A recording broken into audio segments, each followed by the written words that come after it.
Hello, everybody. In this lecture, we will be talking about the regulation of gene expression in prokaryotes.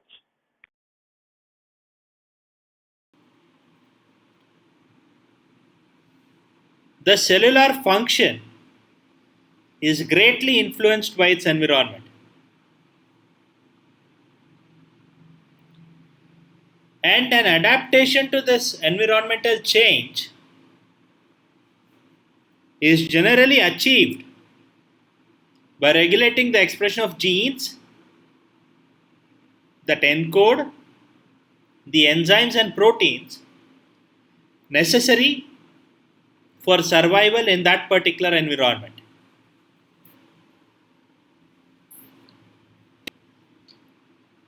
The factors that affect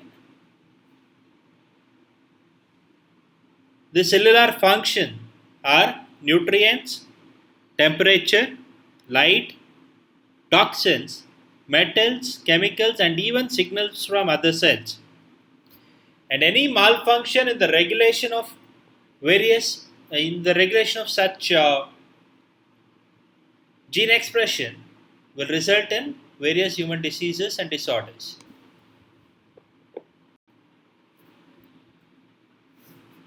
So, talking about how the gene expression regulation happens in prokaryotes.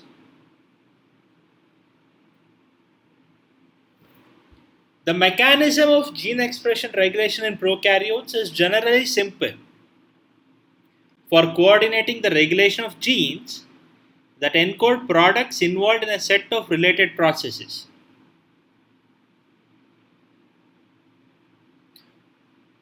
Usually, such a regulation occurs with the help of operons. Operons are these genetic structures found in prokaryotes, which is a cluster of genes, promoter, and also the additional sequences that aid in the regulation of these genes. So, if you can see this diagram, an operon will contain two kinds of genes. One is the regulatory gene and the other is the structural gene. Where the structural gene, upon expression, will give rise to particular proteins. And this regulatory gene will control the expression of the structural genes. Also, there is a promoter and an operator to aid in the expression of the structural genes. A classic example for operon is the lac operon or the lactose operon of the E. coli bacteria, which encodes the beta galactosidase enzyme that hydrolyzes lactose into galactose and glucose. This lac operon is comprised of three cistrons or the DNA fragments that encode functional proteins. And these proteins may be independent or the subunits of a larger enzyme or structural protein. So, talking in detail about the lac operon comprises of four genes, three structural genes and one regulator gene.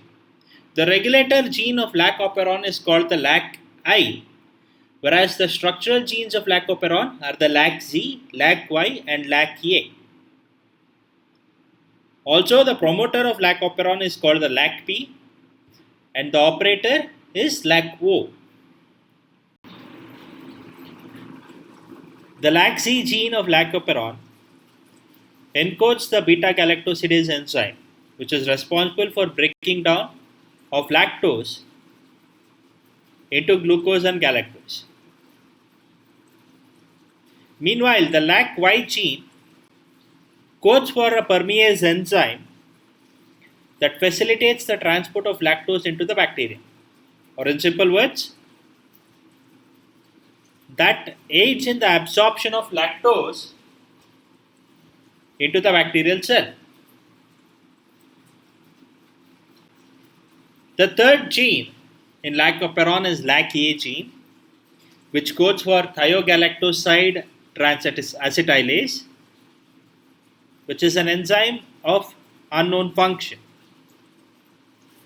However, all the three genes transcribed as a single polycistronic mRNA,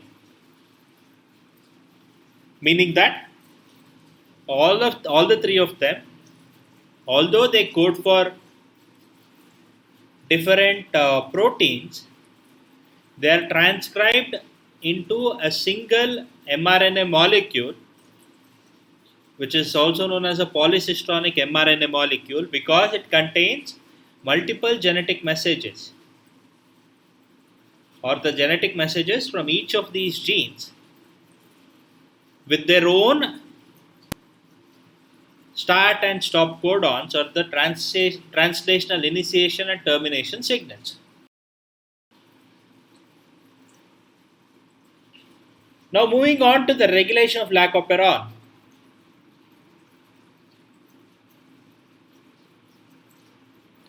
The activity of lactoperon promoter is generally regulated by two different processes. The first process is known as the negative control, in which occurs the prevention of RNA polymerase from transcription or transcribing. And then there is positive control, where the RNA polymerase binding is encouraged, and thereby the promotion of operon expression occurs. Getting into the details of negative control, the negative control of lactoperon depends on a prime factor known as the lac repressor. The lac repressor, or the lactoperon transcription inhibition protein, is a tetramer protein with 4 identical subunits, and it is encoded by the LAC-I gene, or the regulator gene, located upstream of the lactoperon, which has its own promoter. This expression of LAC-I gene is not regulated, and very low levels of lac repressor are continuously synthesized. And such genes are known as the constitutive genes. I mean, the genes that are not regulated and that are continuously synthesized or expressed are called the constitutive genes. However, in the absence of lactose, since the lac repressor is abundantly present in the cell environment, it blocks the expression of lactoperon by binding to the DNA at the operator site located downstream of the promoter and upstream of the transcriptional initiation site. So in this diagram, if you can see, the LAC-O, or the operator of the lactoperon, is colored in pink, and the repressor protein, or the lac repressor, binds to this region, and an operator would have specific nucleotide sequence that is recognized by the repressor to bind tightly and physically block the RNA polymerase movement, thereby obstructing the process of transcription. Meanwhile, in the presence of lactose, since lac repressor protein has an high affinity for lactose, even in small amounts of lactose being present in the cellular environment, the lac repressor protein will bind to it and dissociate from the DNA operator, thereby facilitating the movement of the RNA polymerase or the transcriptional machinery to carry out the operon gene expression. The substrate that causes repressors to dissociate from their operators is generally known as an inducer, and the genes that are regulated by such a mechanism are called the inducible genes.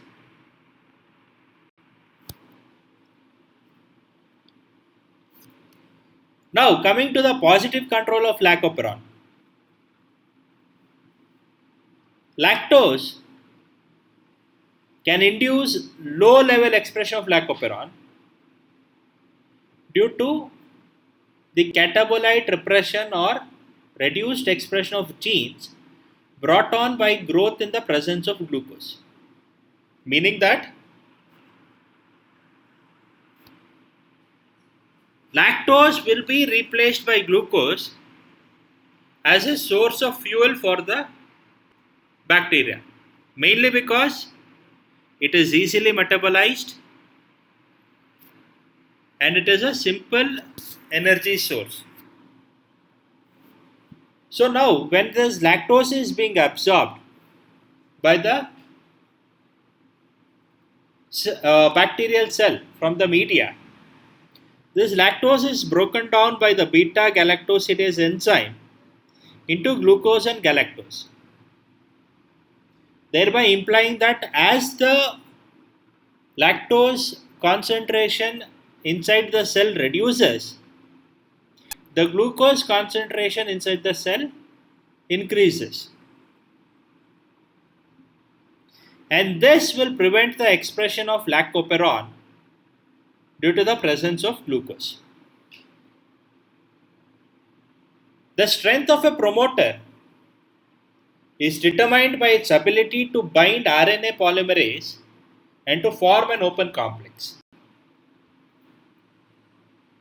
And the promoter of lac operon is weak and it is consequently transcribed poorly upon induction. Now, during this process, the important component of positive control of lac operon comes into picture, and that is called the catabolite activator protein or the CAP protein, which has got a binding site that is slightly upstream from the promoter. This CAP protein distorts the DNA to facilitate better RNA polymerase binding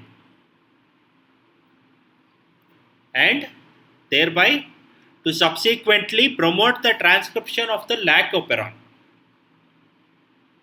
However, the catch here is, in order for the cap to bind to the binding site, it must first be activated by the CAMP or the cyclic AMP, which is a secondary messenger molecule synthesized from ATP by the enzyme adenylate cyclase. So, in the presence of glucose,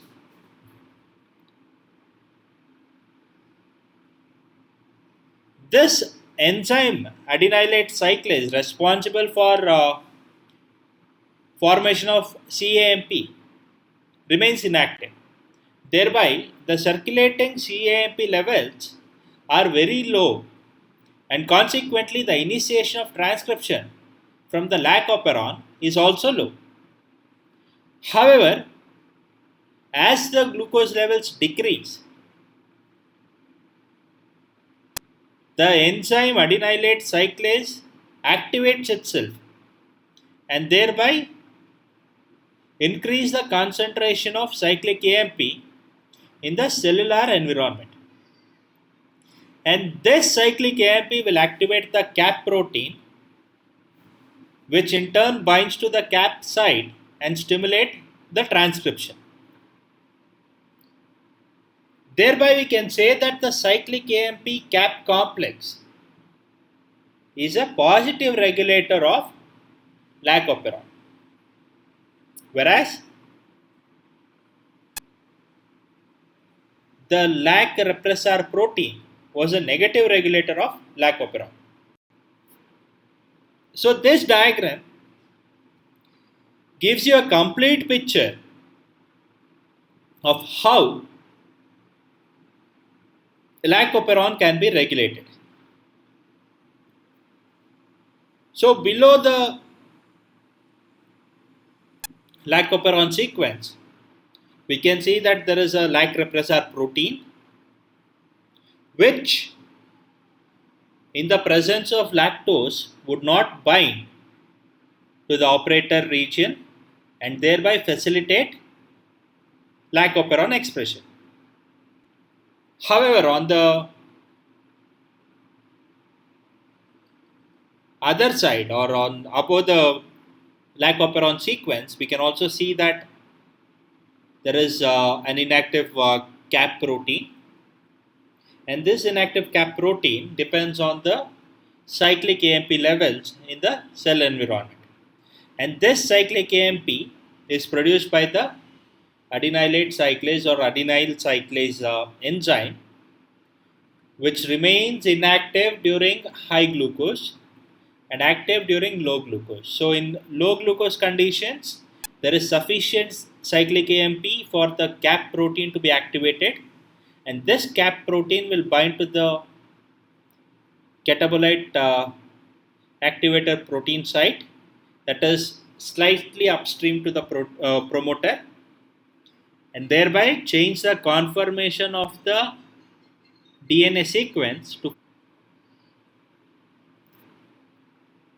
facilitate better, sorry for the interruption, to facilitate better binding of the RNA polymerase. Thereby, this will enhance the expression of lac operon. So, thank you all.